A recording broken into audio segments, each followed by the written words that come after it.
రాష్ట్రంలో అప్రకటిత ఎమర్జెన్సీ కొనసాగుతుంది.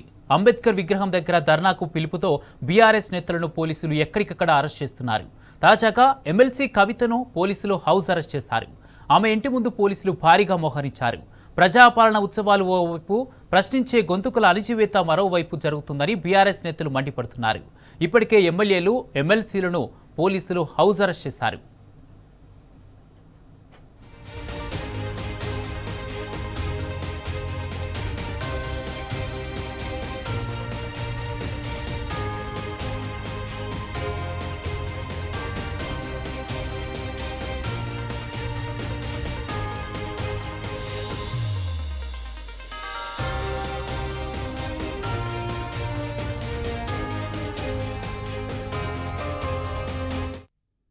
రాష్ట్రంలో అప్రకటిత ఎమర్జెన్సీ కొనసాగుతుంది. అంబేద్కర్ విగ్రహం దగ్గర ధర్నాకు పిలుపుతో బీఆర్ఎస్ నేతలను పోలీసులు ఎక్కడికక్కడ అరెస్టు చేస్తున్నారు. తాజాగా ఎమ్మెల్సీ కవితను పోలీసులు హౌస్ అరెస్ట్ చేశారు. ఇదే అంశానికి సంబంధించి పూర్తి అప్డేట్స్ మా ప్రతినిధి లివిల్ అందజేస్తారు.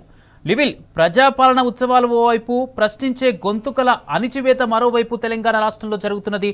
హౌస్ అరెస్టులు జరుగుతున్నాయి. ఇటు ముఖ్య నేతలు, బీఆర్ఎస్ ముఖ్య నేతలను ఎక్కడికక్కడ హౌస్ అరెస్ట్ చేసినట్టుగా తెలుస్తుంది. పూర్తి అప్డేట్స్ ఏంటి? నుంచి కూడా గత 24 గంటలుగా రాష్ట్రంలో అప్రకటిత ఎమర్జెన్సీ తలపిచ్చే విధంగా పోలీసు వ్యవస్థ కనిపిస్తుంది. ఎక్కడికి వెళ్ళినా బీఆర్ఎస్ ముఖ్య నాయకులను, బీఆర్ఎస్ శ్రేణులను ఇక్కడికక్కడ అరెస్ట్ చేయడం కావచ్చు, పోలీస్ స్టేషన్ లో నిర్బంధించడం కొనసాగుతూనే ఉంది. నిన్న ఉదయం 9 గంటలకు ప్రారంభమైన ఈ హైడ్రామా ఇంకా కొనసాగుతుంది. అర్ధరాత్రి వరకు పోలీస్ స్టేషన్ లో నిర్బంధించిన పోలీసులు పొద్దున విడుదల చేసి మళ్ళీ ఉదయం నుంచి కూడా మళ్ళీ ఎక్కడికక్కడ బీఆర్ఎస్ నాయకులను, బీఆర్ఎస్ ముఖ్య కార్యకర్తలను అందరినీ కూడా అరెస్ట్ చేసిన పరిస్థితి కనిపిస్తుంది. ఉదయమే ఇటు కుత్బుల్లాపూర్ ఎమ్మెల్యే వివేకానంద, మాధవరం కృష్ణారావు కోకపల్లి ఎమ్మెల్యే, షబ్బీపూర్ ఎమ్మెల్సీతో పాటు మాజీ మంత్రి ఎమ్మెల్యే హరీష్ రావు ఇంటిని సైతం ఇవాళ పోలీసులు నిర్బంధించారు. అటు ఎమ్మెల్సీ కవిత నివాసం వద్ద కూడా పెద్ద ఎత్తున పోలీసులను మోహరించారు.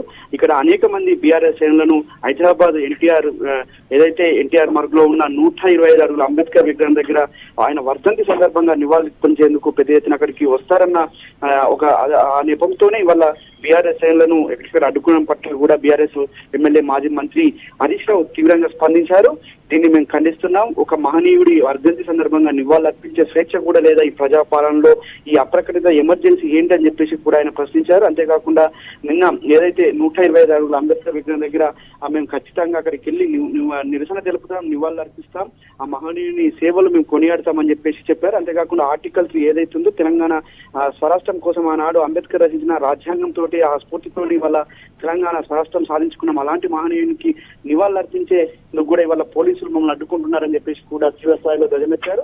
ఇటు ఎక్కడికక్కడ నాయకులందరినీ అవసరం చేయడంతో ఒక అప్రకటిత ఎమర్జెన్సీ తలపించే విధంగా ఉందని చెప్పేసి కూడా దుయ్యబట్టారు. ఇటు ఎమ్మెల్సీ కవితను సైతం ఇవాళ అవసరం చేయడం, ఇటు మాజీ మంత్రి ఎమ్మెల్యే హరీష్తో పాటు పలువురు నేతలను ఇవాళ అవసరం చేయడం పట్ల బీఆర్ఎస్ అంతా కూడా మండిపడుతున్నారు.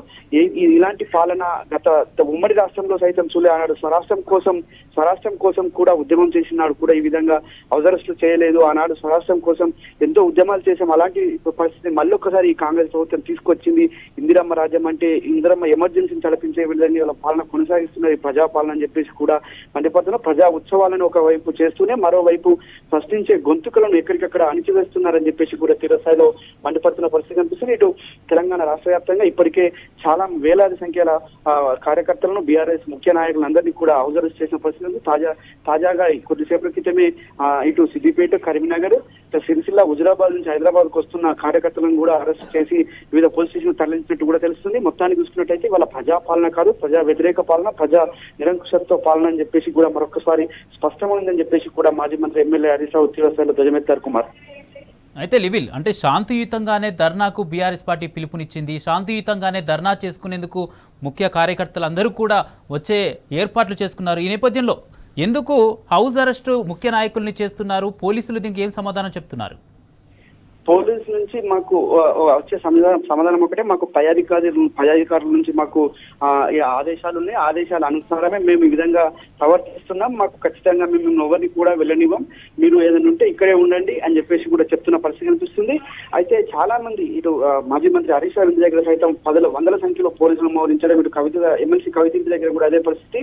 కుత్బుల్లాపూర్ ఎమ్మెల్యే షబ్బీపూర్ రాజు, అదేవిధంగా కుక్కటిపల్లి ఎమ్మెల్యే మాధవరం కృష్ణారావు, ఇటు ప్రశాంత్ రెడ్డి నియోజకవర్గం వద్ద కూడా పోలీసులు చేసినట్టు తెలుస్తుంది. మొత్తానికి ఎక్కడికక్కడ మాజీ మంత్రులను, మాజీ ఎమ్మెల్యేలను, ఎమ్మెల్సీలను, ఎమ్మెల్యేలను సైతం ఇవాళ బయటకు వెళ్లకుండా అడ్డుకునే ప్రయత్నం పోలీసులు చేస్తున్నారు. అయినప్పటికీ కూడా మేము ఖచ్చితంగా మహనీయుడి సేవలు మేము కొనియాడతాం, అక్కడికి వెళ్తాం, అక్కడ నిరసన తెలుపుతాం. అక్కడికి అంబేద్కర్ వర్ధంతి సందర్భంగా గొప్ప మహనీయుడి రాజ్యాంగ ప్రదాత సంబంధించి మేము నివాళులు అర్పిస్తామని చెప్పేసి కూడా బీఆర్ఎస్ అని చెప్తూనే 10:30కు తెలంగాణ భవన్ లో అంబేద్కర్ కు నివాళులు అర్పిన తర్వాత అక్కడ నుంచి నేరుగా మేము అంబేద్కర్ 125 అడుగుల భారీ అంబేద్కర్ విగ్రహం దగ్గర చేరుకుంటామని చెప్పేసి కూడా బీఆర్ఎస్ అని చెప్తున్న పరిస్థితి కనిపిస్తుంది. Kumar, right, thank you లివిల్.